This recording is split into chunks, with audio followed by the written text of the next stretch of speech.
right.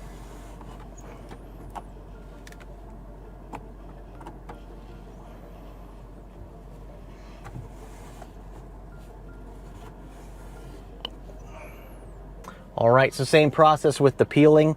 I'm just gonna spray on the top a little bit just to make sure it's got a little bit of something going on there.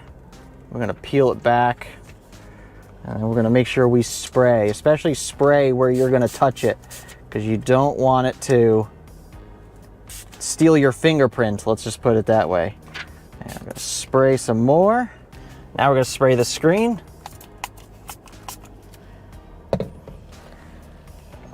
Let's get this on there. Okay. Pretty good. Let's see if we can squeegee out a little bit here. Yeah, not bad. All right, well, there you go. There is pretty much the process. Pretty straightforward, as you could see. I mean, there really isn't too much to it. Now, the screens will take some time for all the bubbles and stuff to work out. Now, I've just been kind of going through and just very, very easily pushing a couple bubbles out that are kind of big. Any of the soap residue will come off. We can clean the screen later. The thing is, right now, we don't want to go and try to wipe it real hard to get any of these bubbles and stuff out, because what we may end up doing is we may end up shifting the film. So we want to give it about 24 hours or so to cure to the screen, make sure that it's stuck to the screen good. Any of the bubbles that are behind the screen protector should come out within about a week or so, depending on your weather, temperature, everything else is a factor in that. But I think it looks pretty good. I'm gonna go ahead and get some close-ups so you could take a look at it as well. And yeah, I think this looks pretty cool. So I think what I'm gonna do is I'm gonna update everybody in about a few days after everything has kind of gotten a chance to clear up and the bubbles have disappeared, and I'll be able to get to clean the actual screen protector and see how it is. And then we're going to test its functionality and see exactly how the functionality is, because you know, when you're trying to do like pinch zoom stuff on film screen protectors, that sometimes becomes a little bit more difficult because the film is kind of like a tackiness to it. And so I'm curious to see how that's going to be once we get the thing fully onto the screen, adhered and, you know, cured.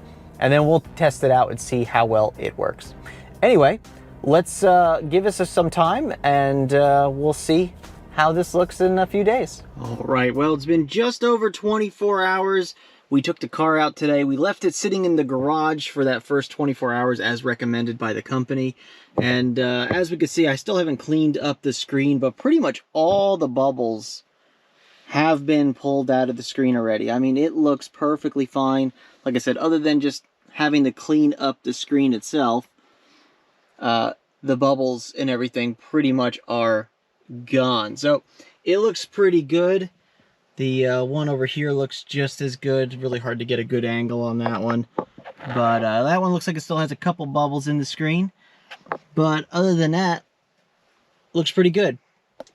Next couple days, we'll go ahead and see how these bubbles come out, and we'll clean the screen.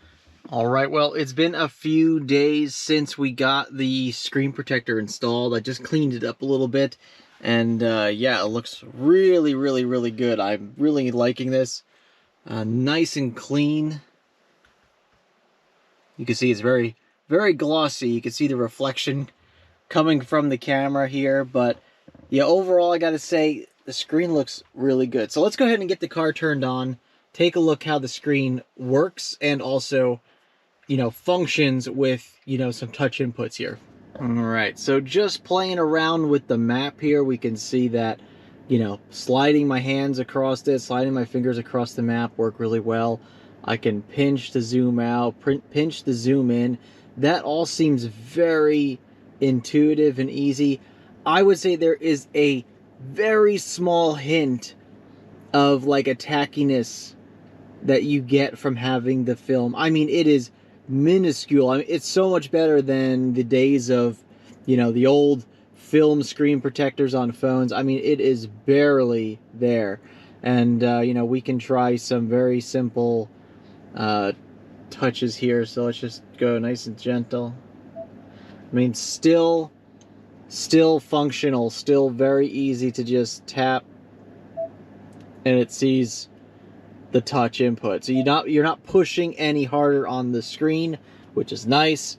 You can hit buttons, things come up, just like it was without the screen protector on. And now the screen protector makes it a lot more protected and really nice. And I can't tell you how many times that I've accidentally, you know, reached down with my hand and my watch would clip the edge of the screen here. And it always just really gets me concerned when I do something like that and I clip the screen. And that's the problem with screens like this that stick so far out from like the dashboard. You know, I mean, this is so easy to grab with a piece of jewelry, maybe even like a ring on your finger that you might accidentally, you know, hit the screen with.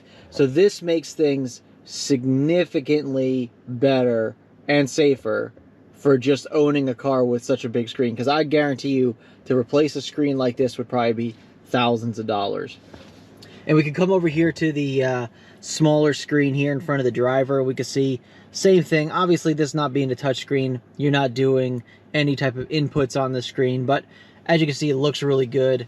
It's going to function the same pretty much, so nothing different there. All right, everybody, well, there you go. So there is the Screen ProTech screen protectors for the Mustang Mach-E. Really, really cool. I think screen protectors are a great investment, regardless of what product you have. And even more so today, now that so many vehicles are coming with such large screens that are very expensive to replace in the event that they were to get cracked or just broken in general. So think of this as a very small investment for you to make sure that you just protect that part of your screen. Because you never know, even if you get into a situation where you have to slam on your brakes real quick and something may come from the back seat and come up between the two seats and hit your screen, at least this is just a little bit more protection for that screen. You just never know when something like that can happen. And the fact that you don't really lose any touch functionality with the screen is perfect. I mean, that's what you're looking for, right? You want to make sure you get good functionality and you don't have to worry about, you know, your fingers getting stuck on the screen or anything like that. It just works really well.